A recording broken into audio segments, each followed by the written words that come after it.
Hey guys, welcome to Media Engine's first tutorial, How to Build a Hackintosh, Part 1. So a couple months ago, my Mac Pro takes a dump on me, and there's no way in hell I'm spending, 35 to 5 grand for a new rig. So like everybody else, I come to the conclusion that I need to build a friggin' Hackintosh. But the first thing I realized about it is I don't know crap. They don't make Macs for dummies for this kind of not knowing what the hell I'm doing.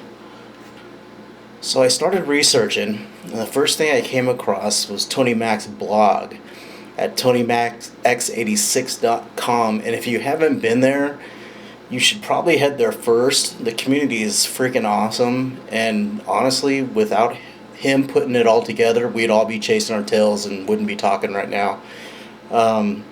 So big thanks to those guys and all the other software developers that have made it possible for us to have Macintoshes for, shoot, I think this build was 1300. I'm going to show you right here. Okay, so this tutorial is going to take you step by step, every single thing we did. Because when I started out, a lot of guys are really cool and they're like, hey, replace this CAX, put this boot flag in. And I'm like, yeah, okay. And then sitting there thinking, I'm like, what the hell is a boot flag? What the hell is a kext? What is I can't even say kext. So what we're going to do is we're going to try to make this as easy as possible. If I press up on the keyboard, you press up on the keyboard. If I press down, and if you have this, this setup, it's a 85% chance it's going to work. But yeah, here we go.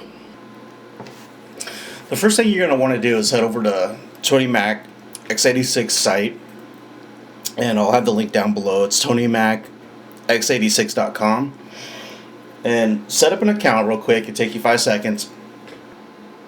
Alright, head over to Resources and Downloads.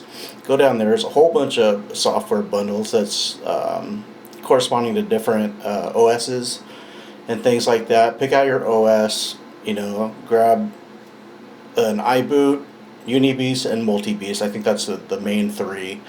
And follow the guides on their site to set up your boot disk, or your if you decide to do a boot DVD or a USB drive, whatever you choose. They're going to be able to show you a lot better than I. Quick note: all these guys, Tony Mac, and all these different software engineers and stuff that built this stuff for free. Be a cool cat and donate. Keep it going. It doesn't matter how much it is. A couple bucks, whatever. They really, these cats are saving you, I don't know how much money. All right, enough preaching. Okay, so now I'm assuming you got your iBoot disk or USB drive or whatever you need, and you're all set up to get this sucker built. Okay, first things first. The reason we went with the Asus X79 Sabertooth motherboard right off the bat, it's got a 5-year warranty. My card doesn't even have a 5-year warranty. It's also one of the boards that uses the 2011 socket, which is a powerhouse, and we definitely, we're doing a lot of 3D rendering stuff, so this is very important to us. They're also known for their overclocking temperatures. We're going to be overclocking this processor to 4.5, so under a lot of stress, we're trying to get this thing to stay as cool as possible.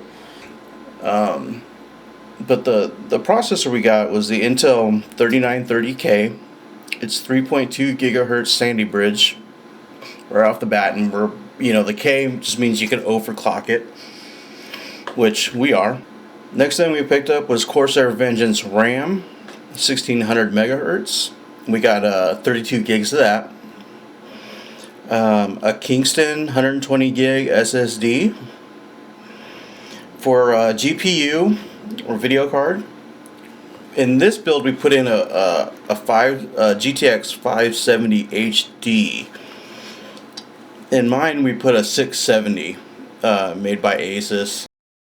Because of the temperatures we're going to get from overclocking, our cooling solution, we went with a Corsair H100.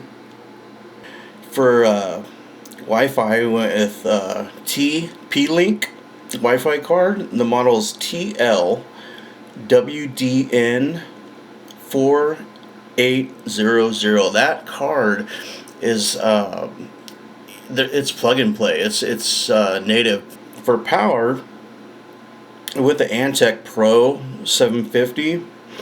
And it's a Gold Series 80, which only means that it's more efficient for the power that's going through there. You're actually getting 80% efficiency out of the power. That's all it means.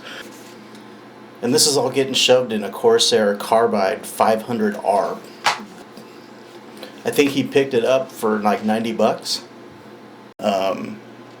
First thing you do, is pull out, inventory your pieces. Asus gives you get the motherboard, I/O plate. They give you 6 SATA cables, an SLI bridge if you're running 2 GPUs. Comes with an I/O fan that we're going to be installing later. A handy dandy case badge sticker.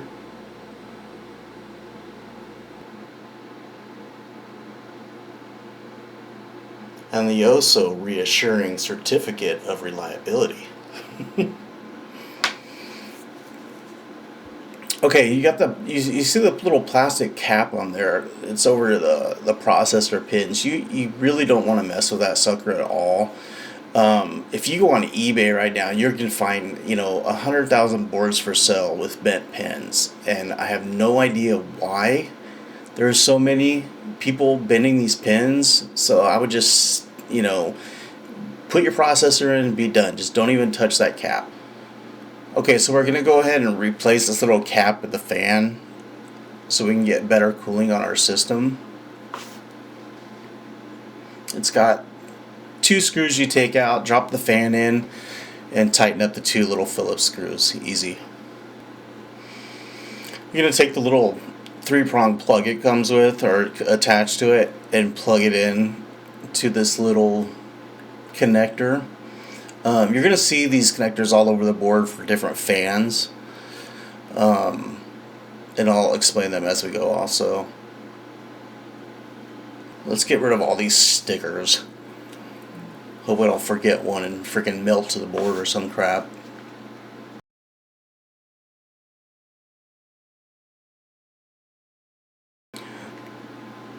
This plug right here says SSD caching. If you're running an SSD for your main drive, your boot drive, don't plug it into this one. We're going to use the first brown slot. What this is for, the best way I understand, is you can buy a really cheap small SSD and plug it into this slot with all your other drives, and it'll give you faster speeds on your HDDs, the mechanical hard drives. Here we got the Intel 3930K i7 LGA 2011. The K stands for unlocked, so we can overclock it. The LGA 2011, from what I understand, means you have 2011 pins that your processor's going to mount with the motherboard. Okay, before you pull it out of the package even, look for this little triangle. There'll be a corresponding triangle on the motherboard also. Yep, you guessed it. You put them together. So take each one of these bars, press slightly down and out, and then slowly release the pressure on them. As you press down on the bar opposite the arrow, the lid will slowly push up. Take a hold of it and swing it all the way open. Okay, now we already know what direction the arrows go and how the processor has to be seated. So gently lay the processor down onto the pins or the socket. Once it's laid down, slowly swing back the top. Make sure the clasp is over the lid. Lock down the arrow side, and then lock down opposite the arrow side. Whew. The rest is cake. Now we're going to pull out our case and prep it for installation. We're going to pull both side panels off so we can get to everything real easy. And also, this one we're going to pull off the top grill. A lot of these mid-tower boxes, which is what we chose, have got the cutouts on top. So again, we chose the H100 from Corsair to cool this with. Opening the box, we have some paperwork, some foam, and they send us 2 fans and some brackets and some screws. A lot of it we're not going to actually use for this build. And this radiator you pull out, this radiator is a lot like the one in your car. This one already has the fluid in it, already has everything. All you have to do is install it and lock it down. We chose to lay the radiator on top and install the fans underneath, pushing air through the radiator. If you look at these fans, there's 2 indicators on them, and it's showing you the direction of the fan blades. So make sure you have your fans aligned to what direction you want the airflow to go. We're using the long screws they gave us with the kit. There'll be 8 in total. This case has these little rubber grommets or bushings that we're going to install to, which is kind of nice because it cuts down on vibration and sound. So once you get the fan lined up and you get the screw lined up, just simply tighten it up. Don't tighten it all the way down yet, just get it so it's kind of holding the fan in there, and then put the rest of the screws in. As you're tightening them down, you want to tighten them kind of like a drum head. You put one in, go kitty corner, tighten that down a little bit, go to the next one, and then go kitty corner from that, and just make that kind of circle 8, or just kind of make that X or that circle 8 until they all tighten down. You don't need them extremely tight. For this board, we're going to use these kind of short mounting screws that they gave us. And these are going to simply screw right in to the board.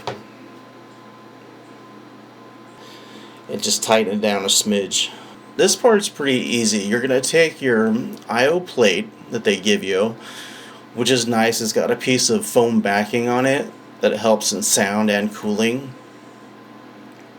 You simply take it and snap it into place, just like that. Once you figured out how your motherboard sits in there, for this one you can see we have 6 to 9 standoffs. The standoffs on this case line up with our board exactly, so we don't have to do anything else. This is the heatsink paste we went with, Arctic Silver number 5. You can pick it up from Radio Shack or Best Buy or wherever. You can order it with the rest of your stuff. Next thing we did is install the actual cooling plate. I've read a lot of different ways. People actually get into arguments about how to do this.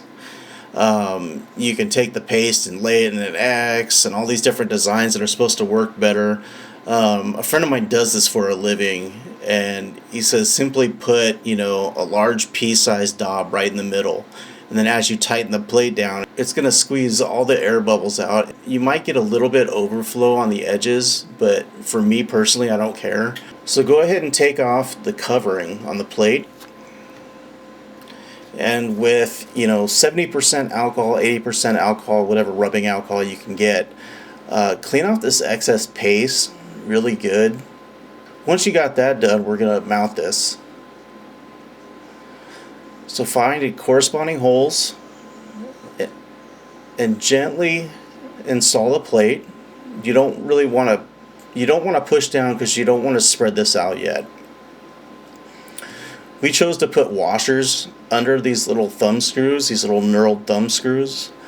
They come with the kit, so you can choose to or not. We felt like we needed a little bit more pressure on it. So once you have all four down, you're going to want to tighten these just like you did the fans. One, then kitty corner, then the next one, then kitty corner again, and do that until it's sufficiently snug. It's going to spread that paste out and leave no little bubbles in there. Now we're going to install our Antec power supply. Cracks me up how they send these in these cool little bags, you know, these little travel bags, just in case, you know, you gotta jump on the plane real quick and run over with your power supply. You know, you might go jogging with it, whatever you need. It's never gonna see this bag again. Again, Corsair put these little rubber feet in, which is kind of nice. Again, it's gonna cut down on vibration and noise. It's a nice little add. So align your power supply which direction you decide you want to put it in there, and slide it back, and you're going to be mounting this from the back of the case. Find the corresponding holes and go ahead and tighten it up. Now that we got the power supply in, we're going to go ahead and hook up the radiator, the H100. It comes with 3 cords. 2 for the fan and 1 coming off the actual cooling plate. Right here on the board you'll see a fan plug labeled CPU. I didn't know this when we first started, but if you don't have a fan plugged in that thing, it will not even turn on. Now guys, before you try to just see if things are working, and you go ahead and, you know, plug your power in and turn it on and check it out and make sure everything's working. But at this point you do not want to turn this thing on without a cooling solution on your processor, because you can literally burn it out within a minute. So on the top of this you'll see 4 little plug outlets. They're kind of hard to see in the video. You're going to take your fan wires and run them whatever direction you want, whatever's easiest, whatever's cleanest. We're going to install our RAM. When you first set up your Hackintosh, you're only going to want to use one of whatever you have. If you have 2 monitors, plug in 1. If you have 2 GPUs, plug in only 1. A bunch of RAM, plug in 1 stick that you know works. The stick I'm putting in now is just a test stick I bought from Best Buy for like 15 bucks. It's like a 4 gig stick, but I know it works. Now installing the RAM, you want to make sure that the tab on the end is corresponding. On this board, the brown and tan slots on the owner's manual, it says slot number 1 is right here. So make sure your tab's lined up. Kind of set the bottom in slightly, and now the other side. I know it feels weird guys, but just put even pressure down until you hear the healthy snap of the lock. I know it feels weird, but trust me, it'll be okay. Now we're going to install our GPU or video card into this first PCI slot. We're going to find the corresponding grills on the back here, unscrew them and get them out of the way. Now you're going to want to line up the tab on the GPU, and when you press down evenly, you should hear it lock in place. Once you have that, just double check by eye, make sure it's seated well, and go ahead and put the screws back in. Now we're going to start hooking things up. First thing you want to do is take this bundle that's hardwired. Now these are going to be your standard plugs, standard power for the board, so you're going to use most of these. Go ahead, undo the wire ties, and slide it to the nearest grommet, the whole bundle. These set of wires here that come off the front of the case that are already installed, these are going to be your front panel connections, your on and off switch, your reset, your hard drive indicator, sound. Okay, so now we have all your main wires ran through the grommets into the back of your case. Now we're going to install our SSD. And you guys, if you haven't figured out the difference between the SSD and a normal mechanical hard drive, is the speeds are way different. There's no mechanical parts moving in these, which makes them extremely fast. This particular SSD comes with a mounting plate for 3.5 inch. I believe that's a normal size of your normal hard drives, and such this one is smaller. It gives you this little bracket to mount to. If you have one of them and you choose to mount it to it, if not, most of the trays now that we're going to be installing the hard drives on have holes for mounting these smaller drives. So if you have a plate, go ahead now and install it.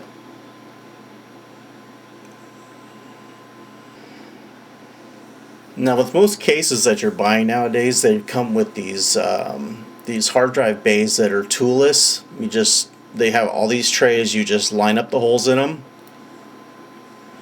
You might have a screw or two to put in. In this particular one, there is no screws. Once you have that all together, go ahead and install the hard drive on the lowest bracket. Go ahead and slide it in until it locks. Now, on the bundle that you already have ran to the back of your case, you're going to look for 2 wires. Most likely they're going to be labeled PCI something or other. When you find them, go ahead and push them through the grommet closest to your video card. This is your power, obviously, for it. We're going to find the corresponding spot on the video card and go ahead and plug them in. This massive plug here is your main power for your motherboard. We're going to go ahead and run it through the very top grommet and find the corresponding plug and plug it in. We're going to take this opportunity to run the second biggest plug. I think ours is 8 or 10 pin. We're going to find the closest hole on the case and go ahead and plug it into the corresponding plug.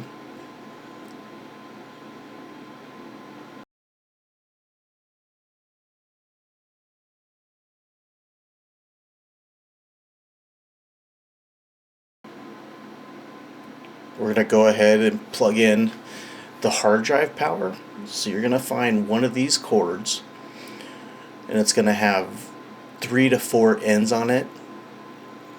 The plug kind of inside looks like an L. That's going to be, most of your main power. There is Molex plugs, which are just 4 big holes. You can see the difference definitely. But for this one, we're going to use the L-shaped plug. So we'll go ahead and plug this into your power supply, run it through the corresponding grommet, and then go ahead and plug it into your hard drive just like this.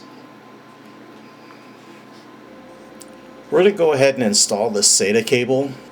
We're going to run it through the middle grommet to get closest to the plug it needs. Now at this point it's starting to look crazy. Don't get frustrated, don't get overwhelmed. We're going to take you step by step through it all. Once you're done with this, you're going to know where all these wires go and be able to do your cable management with no problems. Take a deep breath, grab Mountain Dew or 6 Red Bull, and let's roll. Okay, earlier we talked about these plugs. The last white or gray colored one being SSD. Don't use this one again. On top you'll see 2 brown plugs. We're going to go ahead and use the first bottom plug. Now we're going to take the rest of these SATA cables and run them now so we don't have to come back to this slot.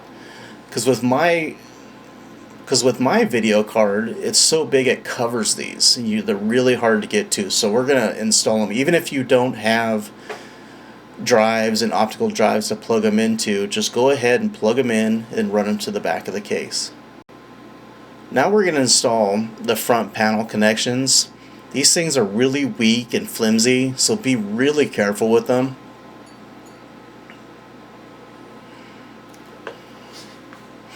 And you're going to see we have one for HDD. That's the little light in the front when your hard drive's working. You're going to have a reset. You're going to have the plus P, the minus P, and the main power. Once you've got that done, go ahead and line it up to the corresponding plug on your motherboard. And ever so gently plug it in. Now we're going to run the front panel audio cord, so go ahead and find the plug on that's attached to the front that says audio. Run it through the closest grommet to here, or wherever your plug is on the motherboard, and go ahead and plug it in.